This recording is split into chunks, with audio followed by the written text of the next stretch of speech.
Good evening, and welcome to the Hero's Breath podcast. I'm your host, Matthew Huddle. Joined by Tom Jasinski. The record date is Tuesday, December 4th, 2018. This is episode 8. Today we will be discussing The Meeting with the Goddess. Brought to you by the Mind Program. Well, it's run by me.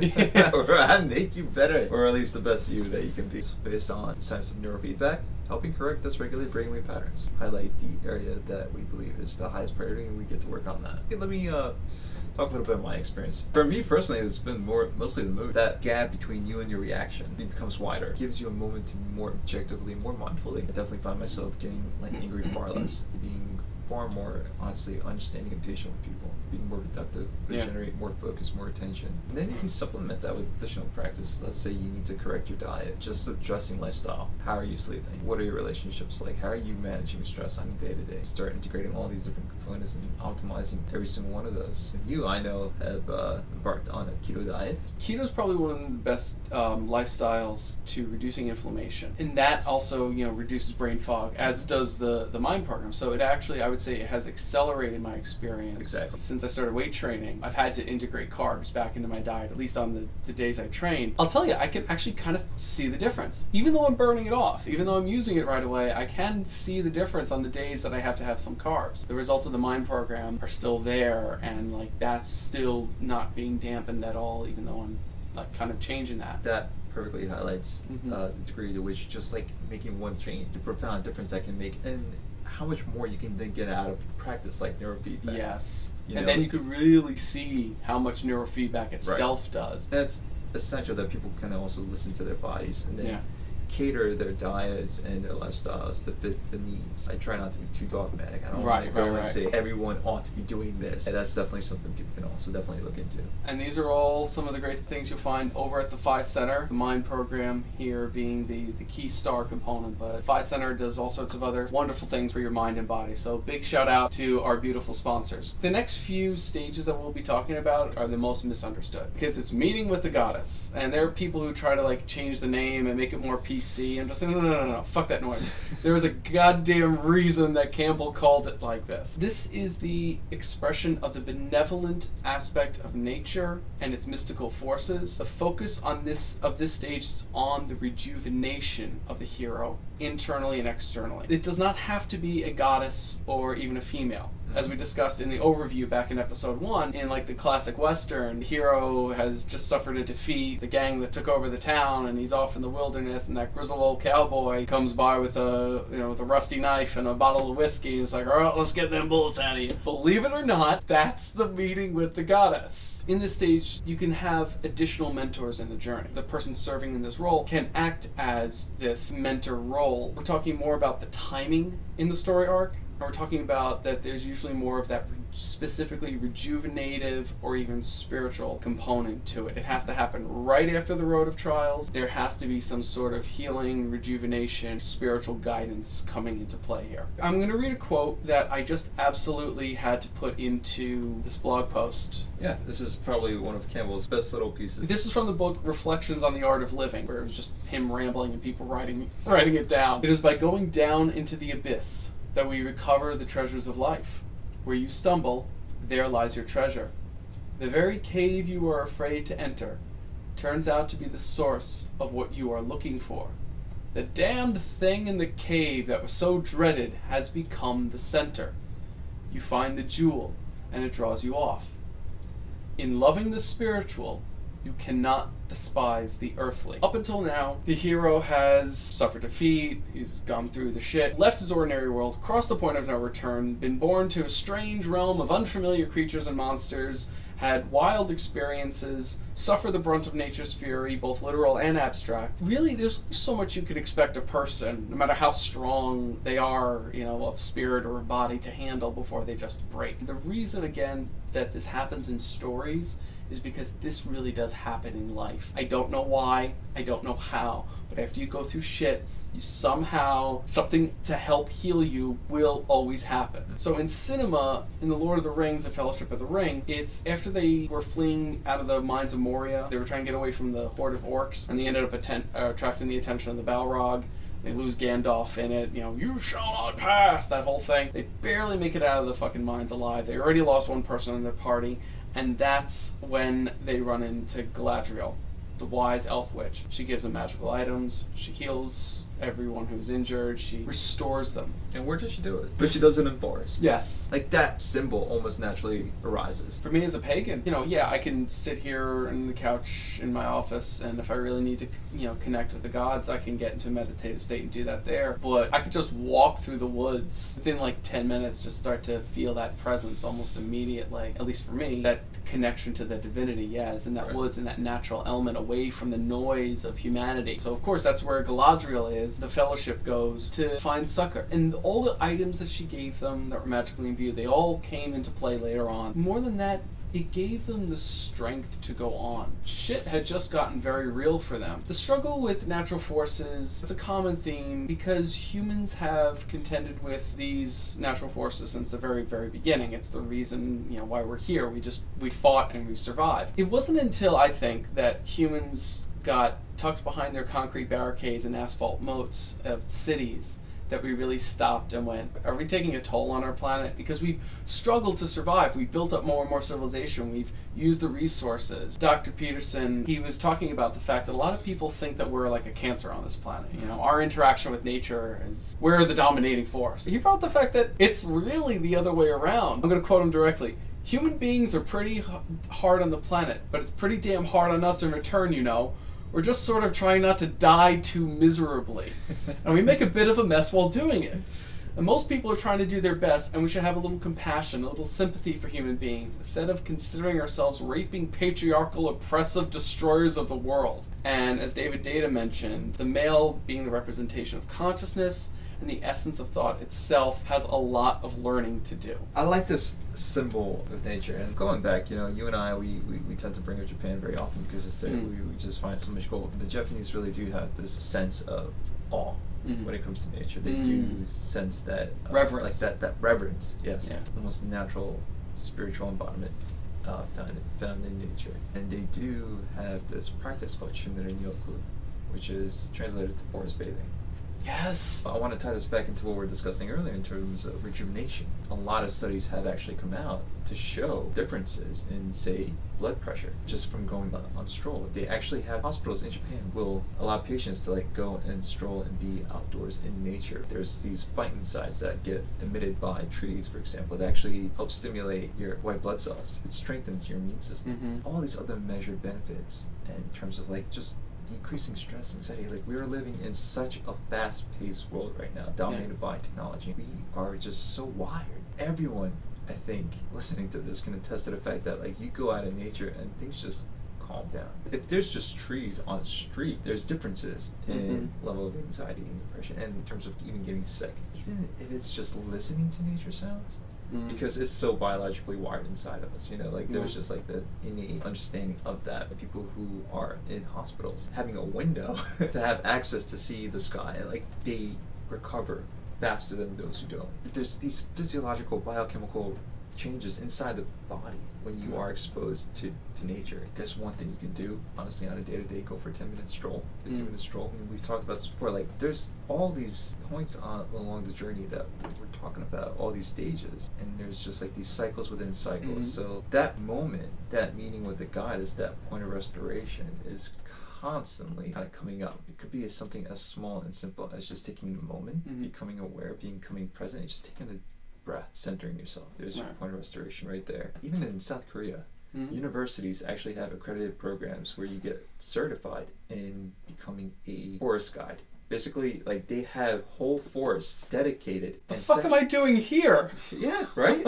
They have whole forests dedicated for the very purpose of bringing people in for healing, where you walk through these woods, because the science is there, really. And in fact, there was a great book, I forgot the title, but the author coined the term nature deficit disorder. To build off a point that you were just making earlier, notice how we've almost enclosed ourselves in these cities. Now suddenly we're removing ourselves from this almost innate restorative thing that hyper-masculine now doesn't have enough of the feminine restorative to balance it out. And so what do? The mindset is conquer. It used to be survive, right, and now it's conquer. Exactly. Right. We didn't find that balance. happy middle. We didn't find a balance, right? We just switched over, so now we're trying to dominate. I definitely think it's also a problem just of our environment, because the environment shapes how we think, shapes how we choose to respond, how we choose to act. Thinking about the masculine as consciousness, we have the ability to reshape our environment. It's like somebody who does like stone cutting kind of sculpting. They have to work with the stone. They can't just decide, oh, I'm going to make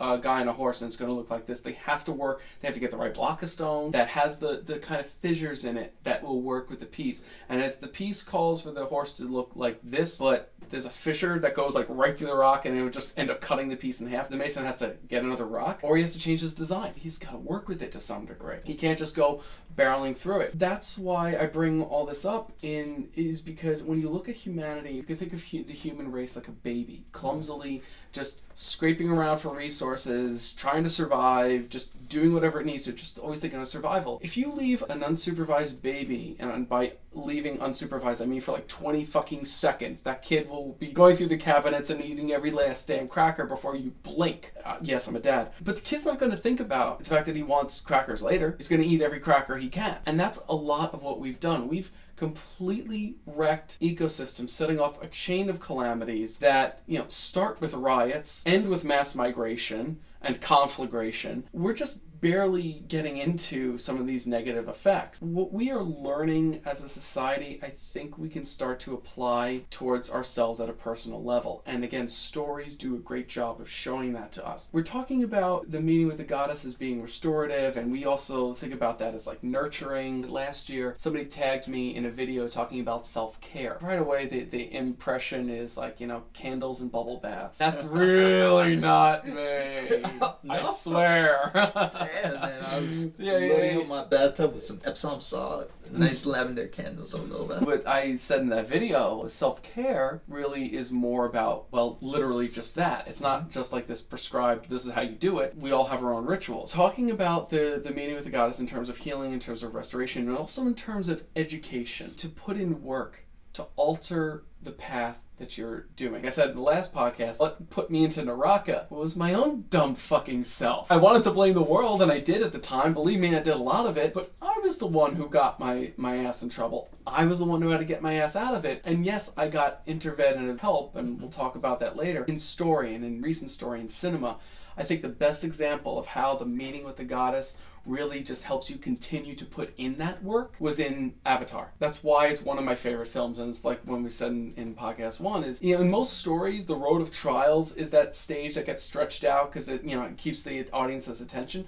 Really, what Cameron did is he took the road of trials and kind of just broke it in half and put the meeting of the goddess in the middle of those two halves and then stretched that out because he really wanted to drive the point home to the audience, as you said, we don't have to be so dominating on nature. We can actually find a way to kind of balance in with that. Should I describe Avatar for the people who might not know it? It definitely illustrates the point that we're just making for those who haven't watched it. I know. First of all, if you're listening to this podcast and you haven't seen Avatar, I want you to feel ashamed of yourself. So it's set in the not too distant future. 21st century, late 21st century. The story is centered on the protagonist of Jake Sully. He's a crippled ex-Marine, although to be fair, there's really no such thing as an ex-Marine, no matter how many limbs they have left. He's offered the chance to get off the heavily polluted, overpopulated Earth to go to Pandora, which is one star system away. It's this beautiful moon set around this gas giant, and it's got this precious mineral on it that's a superconductor. Has helped accelerate humanity's progress. So we're going over there and mining the shit out of this place. And there is a sentient indigenous people, Neolithic people called the Na'vi. And the atmosphere is unbreathable to us, but otherwise very comparable to Earth in many ways. So to help kind of negotiate things and deal with the tribes people better, we've grown these synthetic Na'vi bodies, and we've jacked people's minds into them, transmitted them into them. That's the first thing that I would do. I'd unpack my bag first, then I would genetically clone the I just love that people. that's the solution. So they give Jake a chance to go and do this over there. On his first expedition out of the base, called Hell's Gate, he is separated by the rest of his team by one of the apex predators on this jungle planet. As he's running away from this monster, he's losing all his human effects. Gun, the pack, his jacket, like everything's being shed from him. He's out lost in this jungle. He's way underqualified to be out there. He's this jarhead that was the other thing, is he's not actually technically in his body. He's in his twin brother's cloned body. His brother was a scientist. He was the grunt. And he goes off and he's running through the jungle and it's getting dark. He fashions for himself a crude spear and then he eventually finds some flammable tree sap and makes a torch and he's trying to get through the darkness and he's stumbling around and like you see, he's fucking clueless and he's scared, but he's moving. And these other predators, they're like wolves, like a mix between like monkey and wolves, and they're like coming after him, and he's fighting them off. And the whole time he's being trailed by the daughter of the local chief and shaman. They marry the chief and the shaman of the tribes. And their daughter, Neytiri, has been following him this whole time. She was about to kill him at one point, and she gets an interventive sign, she believes, from their goddess, the goddess of their whole planet. She doesn't kill him. Instead, as these little beasts are coming after him, she jumps in and saves him. You know, he's like, take me back to your village, and she's like, no, I'm not going to do that. Then she gets another sign, you know, from the goddess as far as she believes it, and then she takes him back, and her mother and father decide that they are going to train him to become more like them, to see if his insanity can be cured, which is a very interesting phrase that was actually pulled right out of the white man's interactions with the Native Americans here. They thought of the white man as insane because they were just so disconnected from the earth. Let's just unpack a little bit. Hell's Gate. Five-sided base, by the way, that the humans set up on this planet. And what are they doing? They're digging holes into the planet and ripping out minerals. We Right. brought hell to this world. Yeah. Again, it's that whole dominating, like extracting. And now you got this guy. He's in an avatar body. And now he's out in nature. He's running. He's losing those, like you said, those human affects, yeah. right? He's getting chased down. But then, like you said, that goddess arrives. Just to enhance that notion of the divine feminine, the subconscious. She's the product of the shaman and chief. The spiritual and the, I guess you would say, legislative. The earthly, right? Yeah. And the spiritual. The combination of the two. And she's tasked with teaching him. Now, it's funny, right after she rescues him, she throws his torch in the river, extinguishes the fire that he brought, and then his eyes adjust and he sees everything in the forest is bioluminescent at night. He didn't know that. Suddenly. He's enlightened. He could see the forest. Westerners, not just white people, but Westerners in general, go to Africa or go to Polynesia and they spend time in these tribes and they have these spiritual experiences in the dark jungle at night. And all of a sudden they're like, I can see everything. Everything glows. The trees glow, the grass glows, and they're walking. And one guy was saying how he went into the savannah in Africa, and the shaman they were with was walking like he could see everything. He didn't understand it until they sat down. They had, I don't know if they did psychedelics or whatever they did, and they had this meditative experience around the fire and all this stuff. He says 6 hours later, I'm walking just like them, like I could see everything at night. Like you're fully integrated into that environment. The cool thing about the way Cameron depicted the Na'vi is they have these cues on the back of their, their ponytails actually connect to the other animals. Everything has these kind of tendrils that can connect, and you can meld the minds of a horse and some of the flying creatures and even some of the trees. And so all life is internetworked. The Na'vi believe that there's a consciousness overseeing this network. They call it Awa. That's their goddess that oversees all life on this world. Now Jake is being taught how to mind meld with the horses and mind meld with all these other creatures and to get into their way of life back at the base once he retransmits his mind back to his old body, because you do that every time you go to sleep. You go from one state to the other, which is another great symbol. At first, he's been commissioned by the base security commander and the executive commander, who want him to sneak back tactical information, because their home is in this gigantic tree and it's sitting on top of this huge reserve of the mineral that they're mining. So they want to bring it down at some point. They figure they're going to have to, and he's given 3 months to negotiate to get them out of there, or they're just going to bulldoze it down with them on it, but they need tactical data. So he's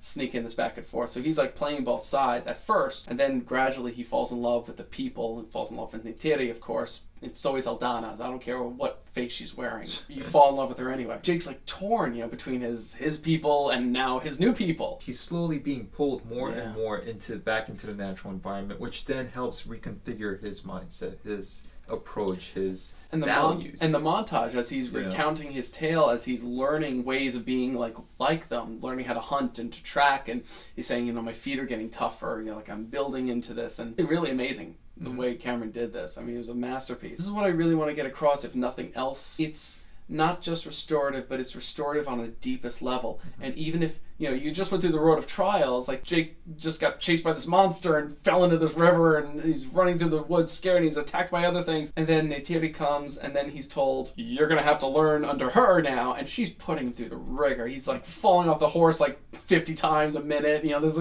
funny montage with that, and he's climbing mountains and jumping out of trees and smacking his ass on everything, and it's actually brutal to watch. I mean, he does it in a kind of funny way, but you figure what he's going through. And because he's got this strong heart, the heart of a Marine. That's what it keeps coming down to. That's why she didn't kill him. You have a strong heart, no fear. So it wasn't his head that was saving him at any point. It was his heart. The ability to push through the training, to push through everything that he went through as a Marine, everything that Neytiri was putting him through.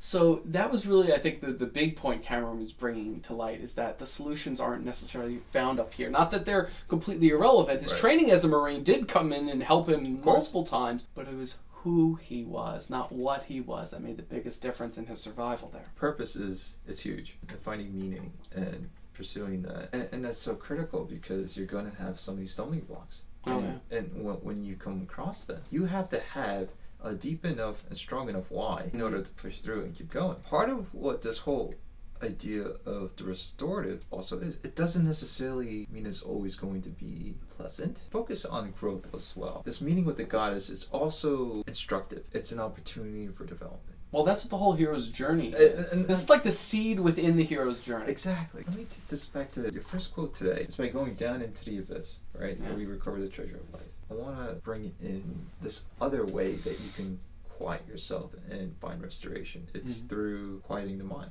by going into a meditative state, practicing some sort of mindfulness. The way we keep talking about the masculine and feminine, well, the feminine often embodies, like we said, the subconscious, right? Yeah. And so it requires us to dive into the subconscious. The deep state within us, yeah. There's your abyss. There is a thing that you need to overcome. When we enter these restorative places, we might actually find some resistance, some things to be overcome. In so doing, that we find true restoration and peace, and that's where the treasure lies. Even on a day-to-day, to make this practical for all of you, finding moments, just little pockets of, could also be 10 minutes, 20 minutes, if you can set the time aside for it, to become mindful, present. Consistently, it would be best. Maybe it might really be a walk in nature, but it doesn't necessarily always have to be. Maybe it's you sitting at your desk and just taking a moment to breathe. And really go into that internal space. Yes. The more that we can find balance between, again, the active masculine, and I don't want to say inactive. It is passive. Not inactive, but passive. Yeah. You have to act on it. Consciousness has to act on the feminine. Fire and air have to act on earth and water. They don't move by themselves. The state of trying to find equilibrium. But we can't overemphasize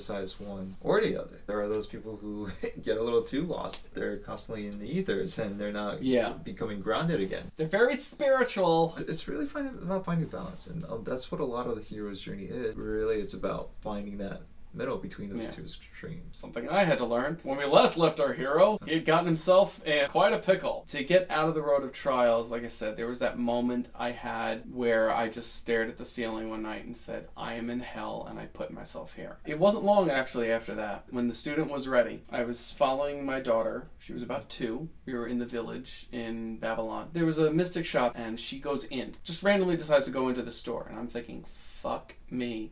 All I'm picturing is a toddler in a shop full of, like, crystal and statuary, and I'm, like, shitting my pants. I'm chasing her. How beautiful that it's your daughter bringing you into a mystic shop. Like the feminine. The symbolism is all pulling you into right there. That's why I tell these stories. I mean, yes, it is cathartic. When people are like, no, he's making that up. It's like, no.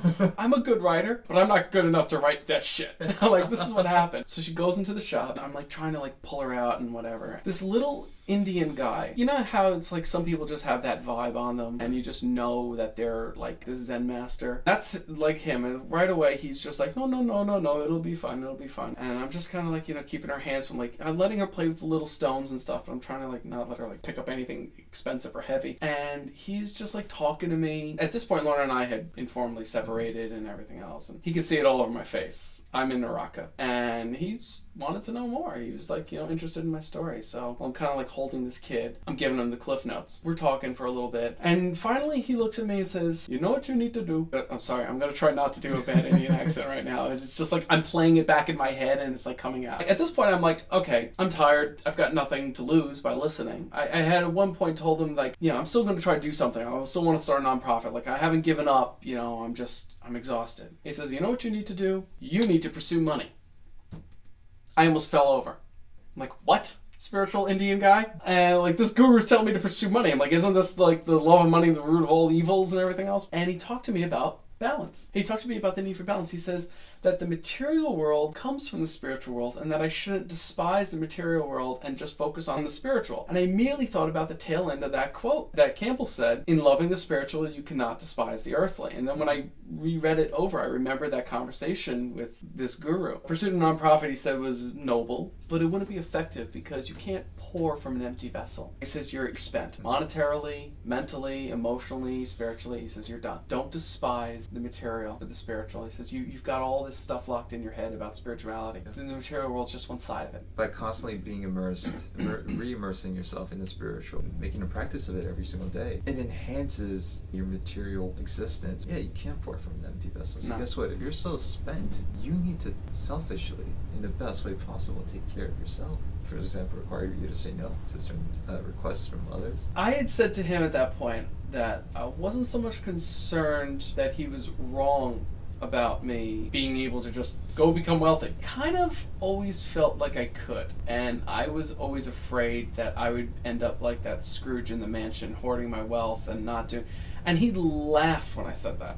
Now, at first I thought it was because he saw something in my sterling character that made such an idea absurd, but it was something about the process of wealth generation itself. Now, yes, there are some real assholes out there who have a shit ton of money and don't do anything good with it. A lot of dynasty families that have just had it since forever. But when you make money, especially in this economy, like Gary Vaynerchuk calls this the thank you economy, and Seth Godin, like all these great guys that I eventually learned to listen to, we're talking about the fact that you have to give a lot more in order to be successful, especially in the digital age. The more value you offer, the more you're able to get. Now, I had no idea. I wasn't a socialist at this point anymore, but I had those old mental tracks still in my head, still doing damage in there. So what I decided to do, because obviously I didn't know anything about money, I didn't know anyone who knew anything about money, so I went on the web. I actually started with Mr. Tai Lopez, the guy in his garage with his Lamborghini and his books. His ads would always pop up on my YouTube. So after I talked to this guru, I'm just like, well, fuck it. Obviously what I was doing wasn't working to make me happier or more fulfilled. So why don't I just do the opposite of what I was doing? Then Tai Lopez led me down that rabbit hole to London Real,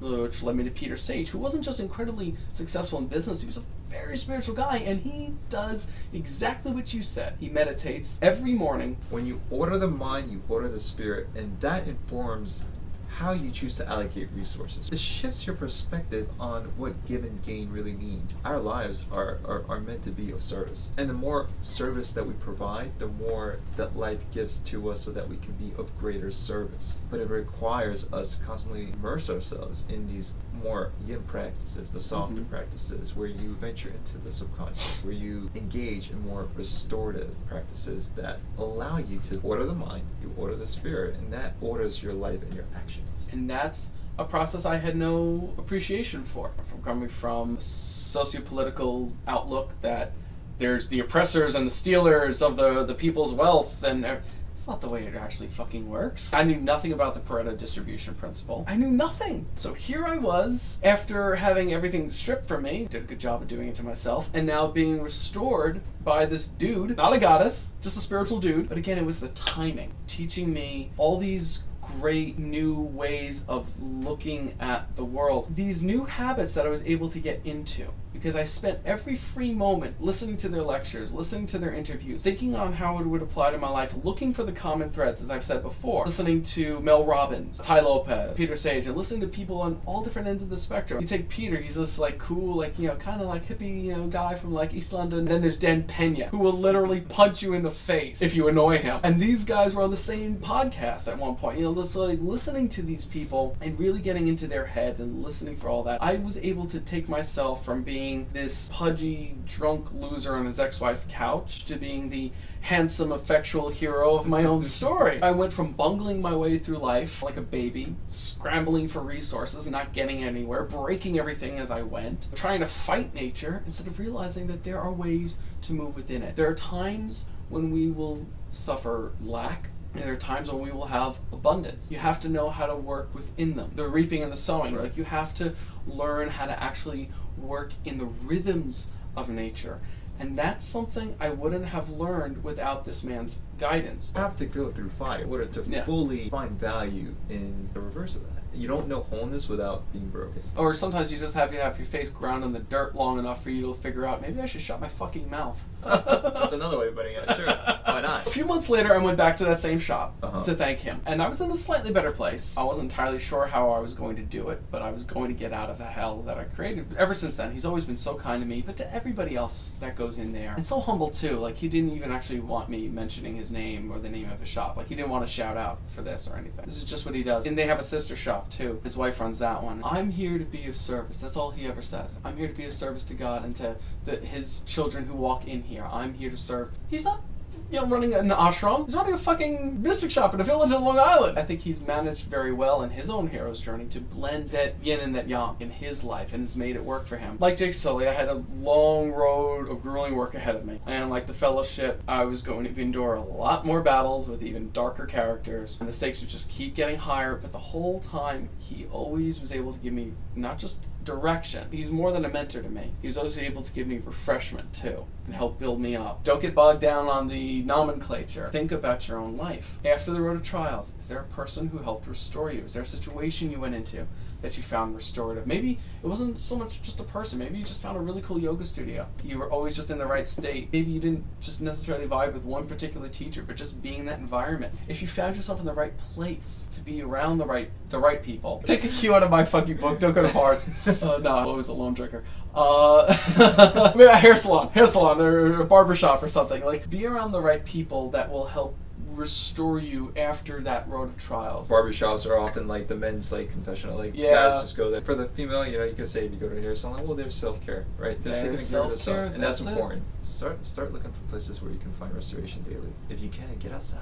I think that's the most effective one. We're talking about it, metaphorically, nature, the subconscious, and all these things, but very real, tangible effects from actually going out in nature. So do it. Maybe start meditating. He's gonna keep hammering that one with every single day. Fucking podcast. I will fucking sledgehammer, man. Find a way to bring this in because it's so important. Maybe engaging in like a gratitude practice where you're just finding a moment, maybe when you wake up, maybe when you go to bed, just finding 3 to 5 things that you're grateful for. Not just being grateful for, but like find a reason you're grateful for them. Grateful for my family because. Like live in that response. Yes. Don't just make it a platitude. Be on my way to work and be driving, be like, shit, I'm grateful for this car because I have a way to get to work, being able to provide for my family. Things like that, you start thinking in those terms, it becomes the way you choose to live your life. And the more gratitude you have, the more you're actually willing to give, which just goes back to this idea of like service and giving and receiving more because you choose to give more. That actually, again, brings you down into yourself. Sometimes we'll say you need to go into yourself,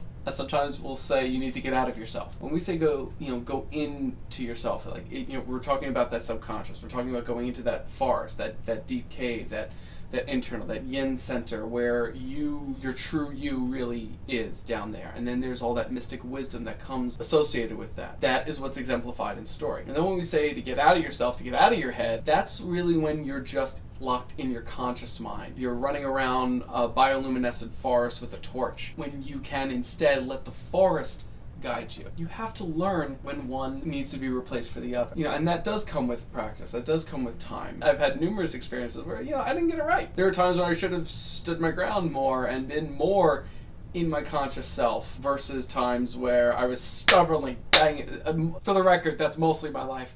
Stubbornly pushing and has to go this way. I'll say this, sometimes we think, okay, wu wei, right? Like non-action. Let things flow. Okay, great. It's also knowing how to act within the flow. So it's this fun dance between action and inaction, When I was about 20, this is well before I had even really got the call to adventure across the first threshold. This is like my first stirrings deep within me. I was at Breakwater at the end of Morgan Park, standing on that light tower, that Coast Guard tower, which you're not supposed to stand on. Yep. And it was a nice windy day. There. Yeah, I'm sure. It was a nice windy day. And this breakwater is like a fifth of a mile long. I'm learning Eastern stuff for like the first time. And I had this, Western Judeo-Christian upbringing, self-deterministic versus, go with the flow. I'm saying to, God, I'm like, what do I do? Like, what's the right way? And I got this impulse. This voice that just said, look at that seagull. And there's like a whole bunch of them on the shore, on the beach. They like ripped open a bag and they were going nuts. And this bird's like heading down there and it's just kind of like gliding, it's just its wings open. And then all of a sudden this gust just like launches this poor bird like halfway out to the Long Island Sound. And the voice just says like, just watch. And all he did was just twist his wings just a little bit.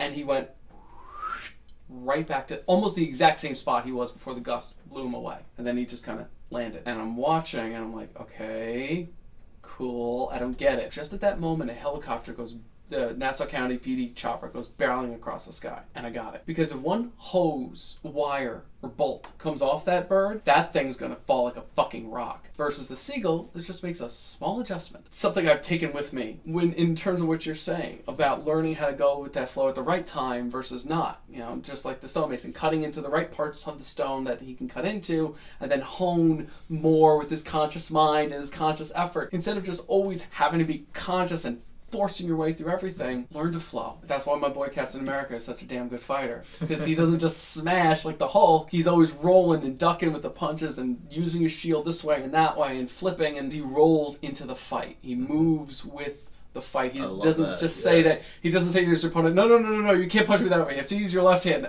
He just rolls with it. Somebody does something he doesn't expect. He ducks around it, and Captain America's superpower is really his mind, more than just his body. Yeah. So when we can hone our own skills to do that, and again, that's going to come from accepting that maybe nature knows a little more than us, and we can trust to go into that darkness and let her light guide us a little bit. Not the whole way, obviously, but to find that wisdom deep within, and within the natural world, and within ourselves, and in those abstract situations that, how the fuck did that actually happen in my life? Mm-hmm. How did I meet some spiritual guy just when I needed to at that moment? My daughter led me into the shop, and like, all the symbology is in that story, but I lived it. How does that happen? That happens to all of us, my friends, and that's the point I want to drive home. It's awesome, and I love that analogy with Captain America. I love Captain America. Yeah, I know you do. But like that juxtaposition with the Hulk and like the way you described that was awesome. I love that. Many thank yous. And you know what? Whether or not you choose to accept it, guys, there is something truly inexplicable that seems to be driving all of us. There are these moments, and they will come at the right time. There's also just like this act of faith, that's required. Yeah. They're like, no, just science only for me, please. But nevertheless.